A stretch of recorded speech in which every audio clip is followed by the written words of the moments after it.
Okay, it's been a while since I've done a video. I hope this message finds you well. All of a sudden today, my mind was taken to thoughts of the Bible story of Abraham and Isaac, and as many of us had believed, or as I had believed, was taught to believe, as a child, this Bible story was that Abraham so loved God that he was willing to sacrifice his only son, Isaac. And how interesting the church would tie this story to the sacrifice, believed to be sacrifice of Jesus on the cross to save us. If you know anything about me, if you've watched my videos, you will know that my understanding of these things is that those ideas are incorrect. That Jesus did not need to die to save us from anything. Jesus was crucified because of the message he brought. He was crucified because everything he taught, so much of what he taught, was in opposition to the religious order of the time. And he allowed himself to be crucified to teach us that there was no such thing as death. And that is called in many popular churches the resurrection. The life of Jesus was to bring an energy to us, to the planet, that was necessary for our spiritual evolution. Mixing words here. Spiritual evolution, spiritual awakening. Because the truth is, our spirit has never devolved, has never lowered itself. Our spirit has not changed.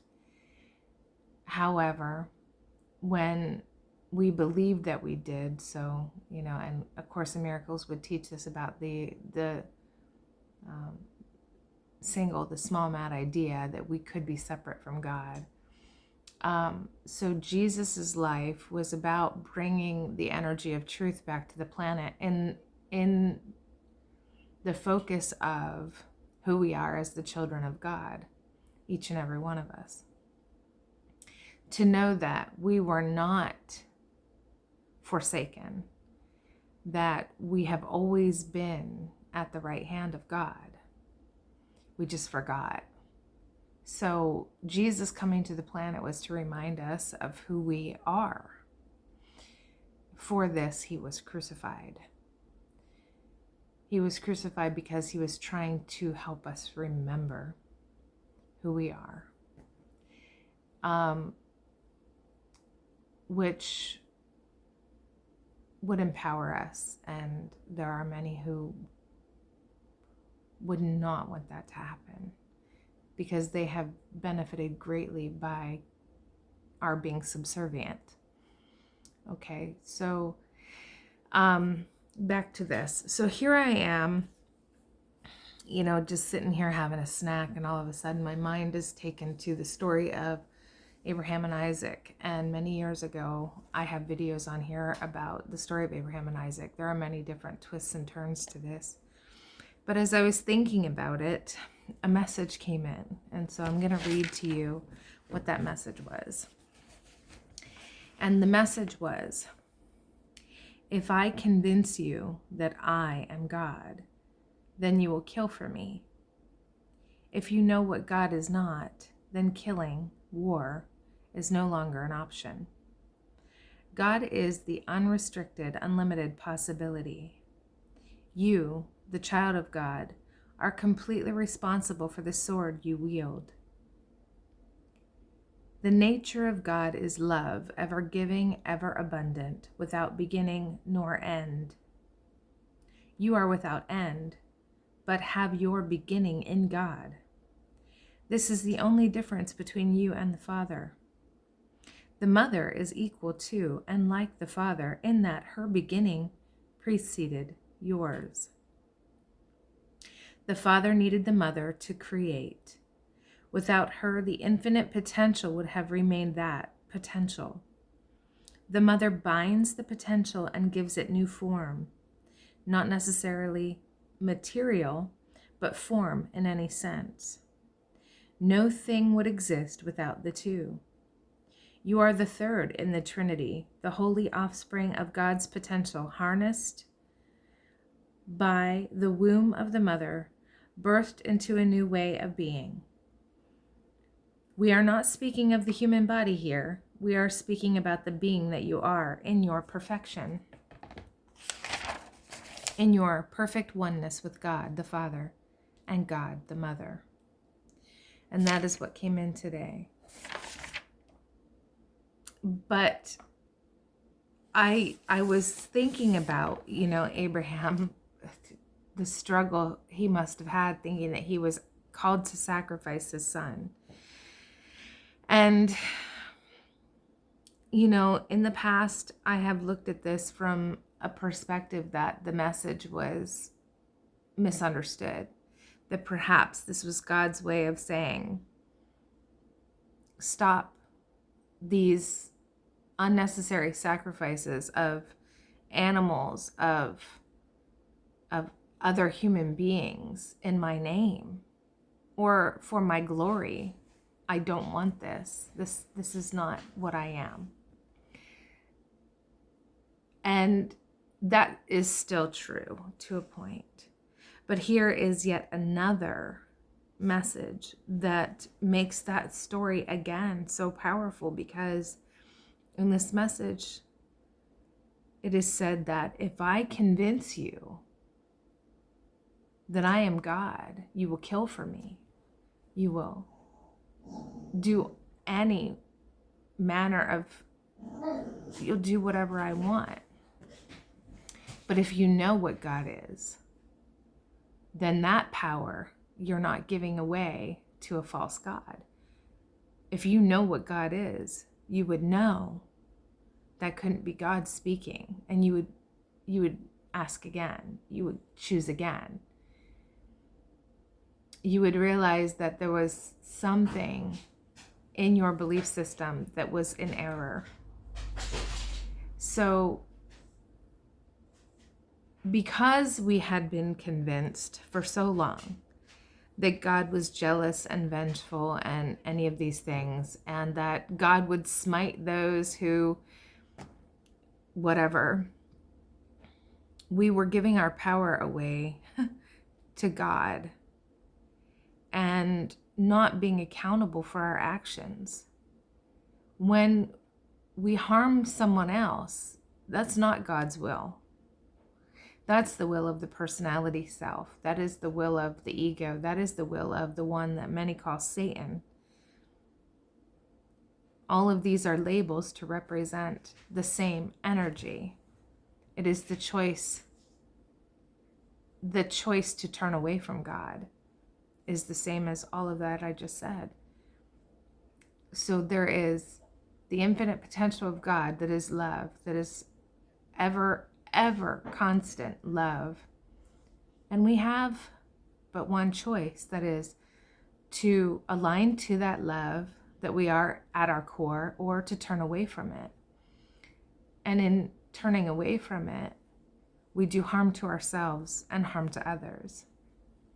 So the story of Abraham and Isaac now takes on yet another layer of importance, because Abraham believed that God could require sacrifice of this kind, of an innocent lamb, of an innocent dove, of an innocent anything, to purge sin, to make right with him, led a whole belief system down a road that much killing was done in the name of God, because one man said he knew how God was and what God wanted, and another man said, well, I disagree. And to them, for whatever reason, it was justified to do harm to each other because they were in discord over God's will. But if you know God is love, God's will can never be to harm each other. So this whole idea system has created a world of what people call sins that is nothing more than a choice away from God, a choice out of alignment with the truth of who we are, which is love. So a choice to be unloving is just a choice away from, turning away from, reinforcing separateness from God. And we can't ever be separate from God. And that's the irony, is we can never be separate from God. We can't exist without being in God. Nothing exists without being in God. So, that we still can choose against God, we can choose to turn away from God and walk a path or a moment that is unlike God or unloving. But we can never truly be away from God. And I know that this can be complicated. But the simplest thing is, I have spoken a long time, many different ways, about seeking first the kingdom. Seeking first the kingdom. And it starts with knowing what God is, knowing that God is love.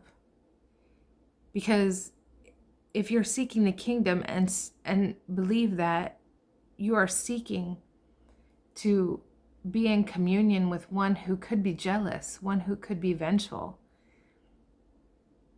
then you're seeking communion with the one that they refer to as Satan, which is the shadow, which is the turning away from God.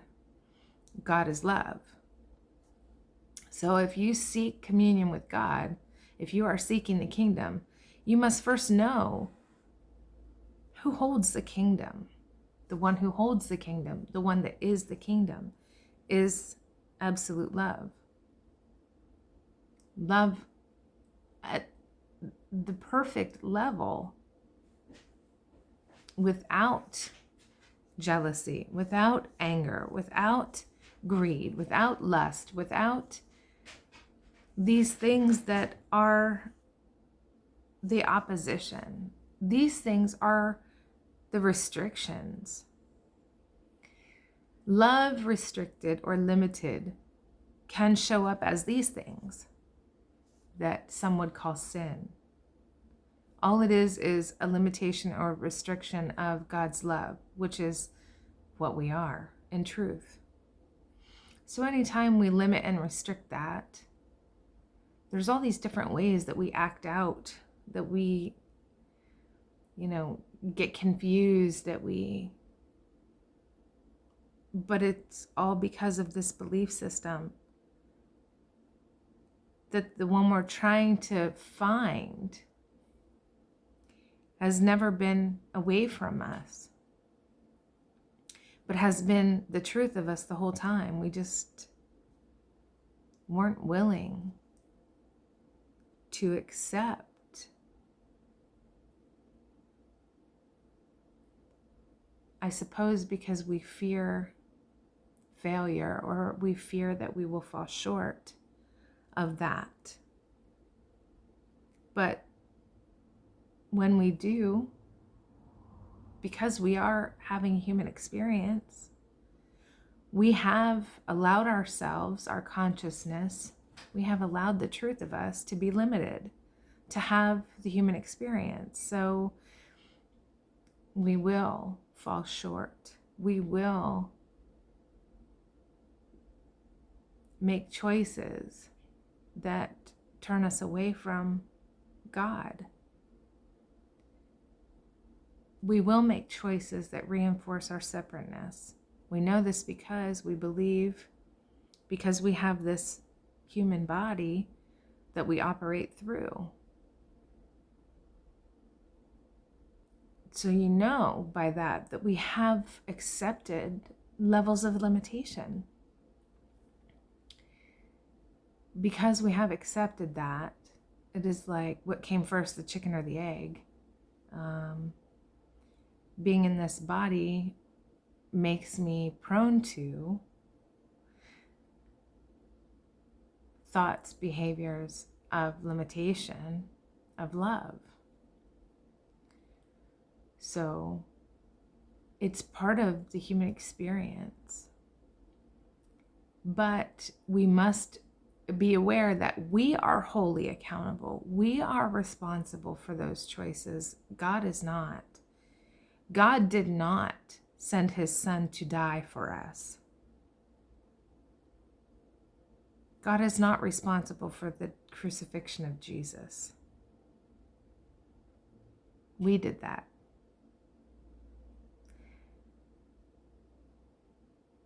We must be accountable for the choices that we make and not divert responsibility to God for them. So there is a little bit of a gray area here. It's not gray at all. And yet the human mind has a hard time understanding or conceiving of this simple truth that our humanness wants to complicate. And I suppose it wants to complicate it to validate and justify our past behaviors and our future behaviors that will be contradictory to the truth of love, the truth that we are. Still doesn't change the reality that God is love, and so gave us the tools to create anything we choose. And you might say we have often chosen badly. We have often chosen to have an experience of pain and suffering by behaving in a non-loving way to others and ourselves. So we must first know that God is love in order to seek the kingdom. If we don't know that God is love, we can be seeking a kingdom that is not the kingdom of God. It may be the kingdom of man, maybe the throne of man, but that is a false sense of power. So we have to be very careful when we project our beliefs into the world and have resistance to the beliefs of others. We must come back to this point. In what kingdom are we seeking? You must know God first. Know what God is, how God is, to seek the kingdom of God. Otherwise, the kingdom that you pursue could be anything but the kingdom of love, the truth. There are many kingdoms that are separate, that are in the shadow. There are many kingdoms that are not the truth, that are not the kingdom of God.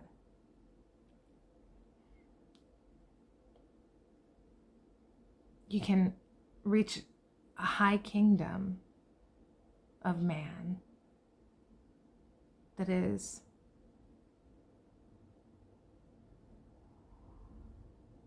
removed, seeming separate from God by oceans, vastness, worlds upon worlds. I'm hearing now about the eye of the needle, and you know, that's what we're talking about when they're saying about seeking the kingdom. The doorway is narrow because so many things may look like the kingdom of God through the mind of man, the belief systems, but it's not.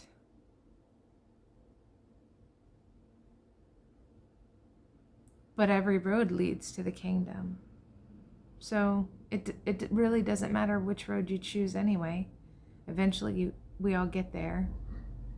But we're going to hit a lot of these false kingdoms on the way, where we think we got it. And that's where I, oftentimes have been, where I think I've got it. I think I've got it. I think I've got it. And then life will show to me how I have been deluding myself in a way where I have